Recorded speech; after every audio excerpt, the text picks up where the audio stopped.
也难是。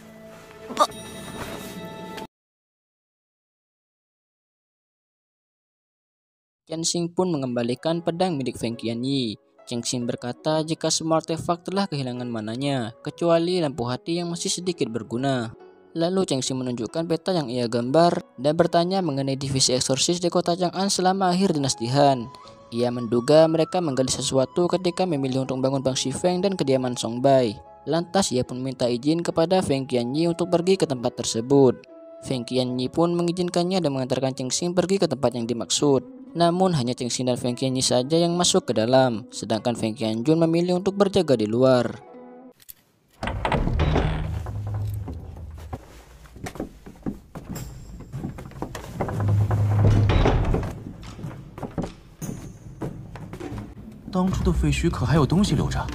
Merasa tidak menemukan apa-apa di dalam, mereka pun menuju ke lantai bawah. Di sana terdapat sebuah pintu rahasia. Kemudian Feng Qianyi akan membuka pintu tersebut. Namun sebelum ia membukanya, Feng Qianyi meminta Chengxing untuk berbalik arah terlebih dahulu. Sembari membuka pintu tersebut, Feng Qianyi bercerita mengenai tragedi keluarga Chengxing di kota Jinyang. Ia mengira jika Chengxing datang ke kota Chang'an untuk balas dendam. Lantas ia pun minta bantuan kepada Chengxing untuk membunuh Kaisar Pujian. Namun Chengxing menolak karena dalam aturan eksorsis tidak boleh terlibat dalam perselisihan manusia. Alam roh tidak akan terlibat dalam masalah manusia dan begitupun sebaliknya. Mendengar itu Feng Qianyi berkata jika aturan 300 tahun lalu tersebut tidak lagi relevan. Kemudian Feng Qianyi bercerita mengenai orang tua Chengxing yang dibunuh oleh Yuan Xin, orang dari klan Sunyu. Feng Qianyi mencoba mempengaruhi Chengxing untuk balas dendam. Akan tetapi tiba-tiba datang Feng Qianjun memanggil Chengxing. Ia menyuruh Chengxing untuk segera keluar karena Xiangsu sudah menunggunya di luar. Sedangkan di luar Xiangsu sendiri sedang menunggu Chengxing. Dan tidak berselang lama datanglah Chengxing bersama dengan Feng Qianjun. Dan tanpa basa-basi Xiangsu langsung mengajak Chengxing untuk segera pulang.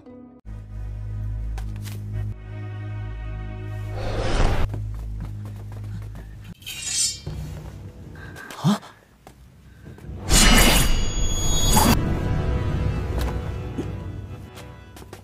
Dash Chanyu.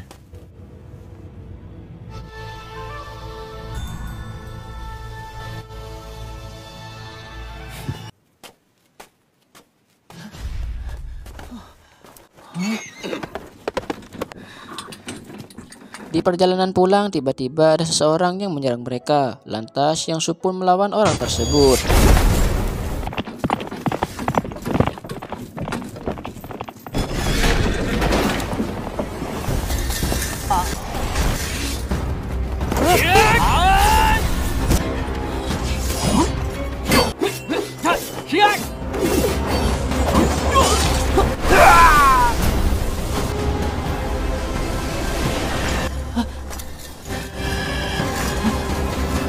Dirasa orang tersebut sangat kuat, mereka pun memutuskan untuk melarikan diri. Namun mereka terus dikejar sampai akhirnya mereka pun berhasil lolos. Setelah itu mereka pun memutuskan untuk beristirahat.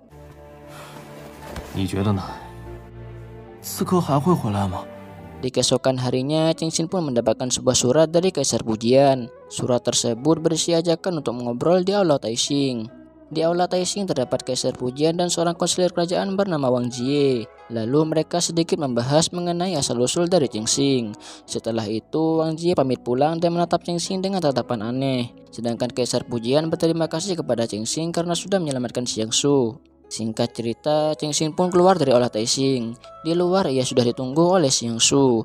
Lalu Xiang Su menanyakan tentang perbincangan Cheng Xing dengan Kaisar Pujian. Xiang Su menyuruh Cheng Xing untuk mengabaikan semua yang dikatakan Kaisar Pujian kepadanya. Dan Xiang Su berkata jika dirinya telah mempercayai Cheng Xing sebagai seorang eksorsis. Kemudian mereka pun kembali ke rumah. Di sana terlihat Feng Qianjun sudah menunggu mereka berdua. Feng Qianjun datang ke sana karena mendengar tentang kejadian Cheng Xing dan Xiang Su semalam, dan ia ingin memastikan keadaan mereka berdua. Lalu Xiang Su meminta maaf kepada Feng Qianjun perihal kusirnya yang tidak dapat ia selamatkan. Namun Feng Qianjun tidak mempermasalahkannya. Kemudian Xiang Su menanyakan tentang gudang Feng Qianjun yang terdapat pintu rahasia. Mereka berencana masuk ke dalam untuk mencari petunjuk. Singkat cerita, mereka pun sampai di kediaman Song Bai. Lalu Feng Qianjun memberikan kunci gudang kepada Cheng Xing. Kemudian mereka menyusun rencana untuk masuk ke gudang tersebut. Feng Qianjun bertugas untuk mengalihkan para penjaga di sana, sedangkan Cheng Xing dan Xian Su menyelinap masuk ke gudang tersebut. Di dalam mereka menemukan pintu yang dimaksud. Pintu tersebut bernama Roda Luban. Cheng Xing yang mengetahui pintu tersebut akan mencoba membukanya karena ia pernah mempelajarinya dari gurunya. Namun sebelum membukanya, Cheng Xing meminta satu permintaan kepada Xiang Su, yaitu melindungi dirinya karena kebencian di balik pintu tersebut sangatlah kuat. Xiang Su pun menyetujuinya. Lalu datang Feng Qianjun membawa anjing peliharaan Cheng Xing. Setelah itu Cheng Xing pun membuka pintu tersebut. Kemudian mereka pun masuk ke dalam dan mencari sebuah petunjuk mengenai zombie di divisi eksorsis. Mereka menemukan sebuah kotak yang mencurigakan. Tanpa basa-basi, Xiang Su pun membuka kotak tersebut. Di dalamnya terdapat sebuah artefak bernama cermin Yin Yang. Cermin tersebut mengeluarkan aura kebencian yang sangat besar. Dan entah apa yang terjadi, tiba-tiba mereka tersedot ke dalam cermin tersebut.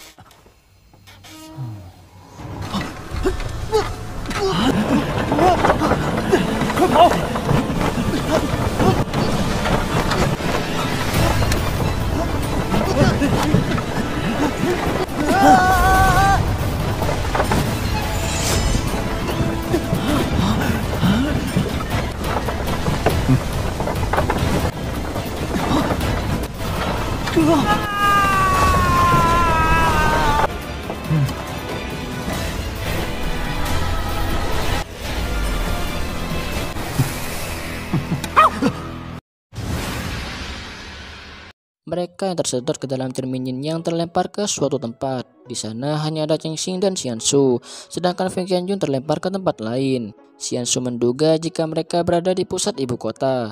Kemudian mereka pun masuk ke sebuah tempat di mana di dalam tempat tersebut sangatlah sepi.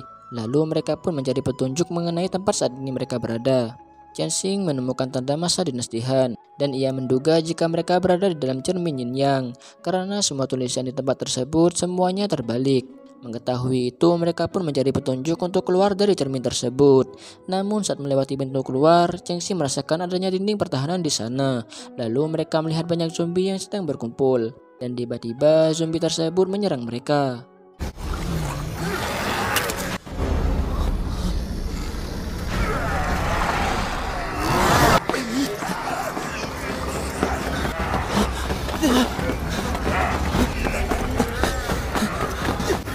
那不是冯大哥吗？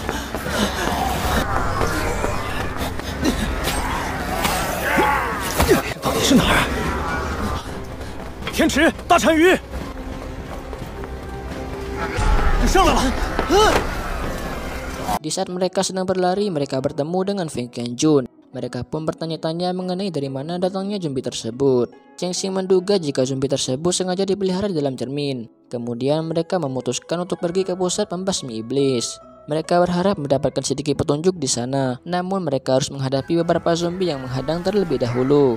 Lalu muncul seseorang yang menyerang mereka semalam. Tiba-tiba Xiang Su teringat kepada Kira, orang yang membunuh ayahnya. Lantas ia pun bertanya hubungan orang tersebut dengan Kira. Sedangkan Cheng Xing dan Feng Qianjun sampai di pusat pembasmi iblis. Namun saat akan memasuki tempat tersebut, lagi-lagi Cheng Xing merasakan adanya dinding pertahanan seperti di pusat ibu kota sebelumnya. Sesampainya di dalam, Cheng Xing melihat Xiang Su sedang dikejar-kejar oleh segerombolan zombie. Lalu ia melihat panah berulang dan langsung memakai panah tersebut untuk membantu Xiang Su. Sedangkan Xiangsu sendiri, ia berusaha menyelamatkan diri sembari di backup oleh Cheng Xing dari kejauhan. Feng Qianjun yang melihat Cheng Xing kesulitan berusaha membantunya. Hingga pada akhirnya mereka pun selamat dan masuk ke dalam pusat pembasmi iblis. Sedangkan segerombolan zombie yang menyerang mereka tidak dapat memasukinya, karena tempat tersebut terdapat sebuah dinding pertahanan. Kemudian Cheng Xing menemukan sebuah ruang bawah tanah. Ia pun memasuki ruang tersebut dengan ditemani oleh Xiangsu. Di sana mereka mencari petunjuk mengenai cermin Yin Yang. Sedangkan di luar dinding pertahanan, para gerombolan zombie berusaha menembus dinding tersebut. Kemudian Xiangsu menemukan petunjuk tentang cermin Yin Yang. Lalu ia pun menyuruh Cheng Xing untuk membacanya. Jadi pada intinya isi dari buku tersebut berbunyi, bayangan di dalam cermin Yin Yang hanyalah ilusi. Kemudian Feng Qianjun memanggil mereka berdua karena di luar terjadi sesuatu. Mereka pun bergegas memeriksanya. Di tempat lain, Kaisar Pujian dan Putri Yannan sedang mengkhawatirkan Xiangsu dan Cheng Xing. Lalu datang seorang prajurit membawa anjing peliharaan Cheng Xing. Kaisar pun menanyakan dari mana asal anjing tersebut. Prajurit itu berkata jika anjing tersebut ia ambil dari pelayan keluarga Feng. Mendengar itu, Kaisar pun menjadi marah, sedangkan Putri Yannan ingin memelihara anjing tersebut. Kembali lagi kepada Cheng Xing dan yang lainnya. Cheng Xing berkata jika tempat tersebut dilindungi dinding pertahanan untuk melindungi senjata sihir di tempat tersebut. Namun tiba-tiba Xiangsu mengambil artefak di tempat tersebut sehingga membuat dinding pertahanan di sana seketika menghilang. Kesempatan itu dimanfaatkan oleh gerombolan zombie dan langsung menyerang mereka. Kemudian mereka memutuskan kembali ke istana Weiyang karena di sana juga terdapat dinding pertahanan yang kemungkinan untuk melindungi cermin Yin Yang.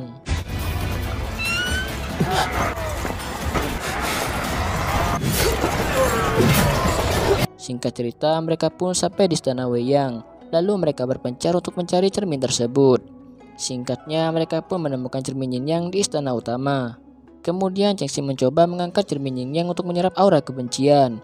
Di luar, para gerombolan zombie mulai masuk ke istana. Xiangsu dan Feng Qianjun berusaha melindungi Cheng Xing. Mereka mengerahkan semua kemampuannya untuk melawan para gerombolan zombie agar tidak mendekati Cheng Xing. Kemudian Feng Qianjun mengorbankan diri untuk melindungi teman-temannya.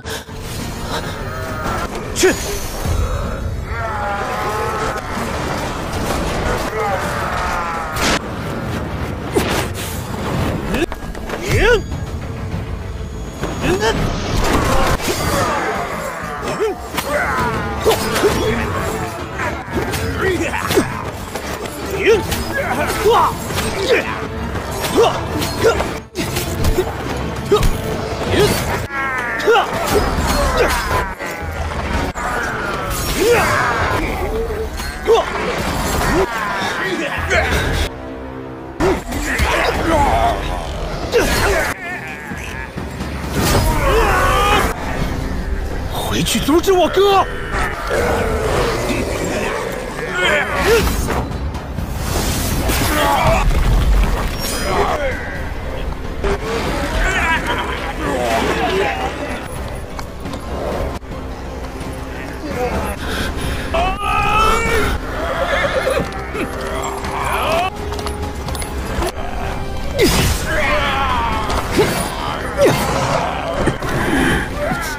冯贤俊，住手！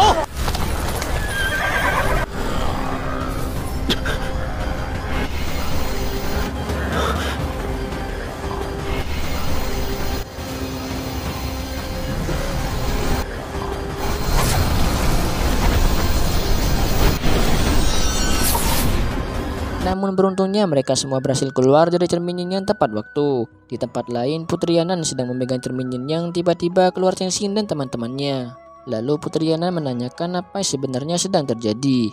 Cheng Xing menjawab jika di dalam cermin tersebut terdapat banyak sekali zombie dan kemungkinan jumlahnya mencapai puluhan ribu.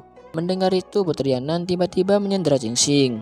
Dan terungkap jika Putri Yannan lah yang mengutus pembunuh kepada mereka semalam. Tiba-tiba anjing peliharaan Cheng Xing menggigit Putri Yannan.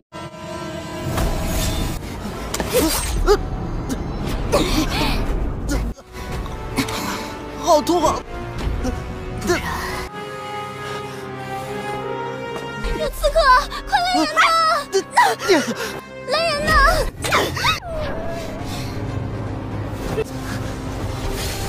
你们既然知道了这个秘密，就一个人都不能活！哼！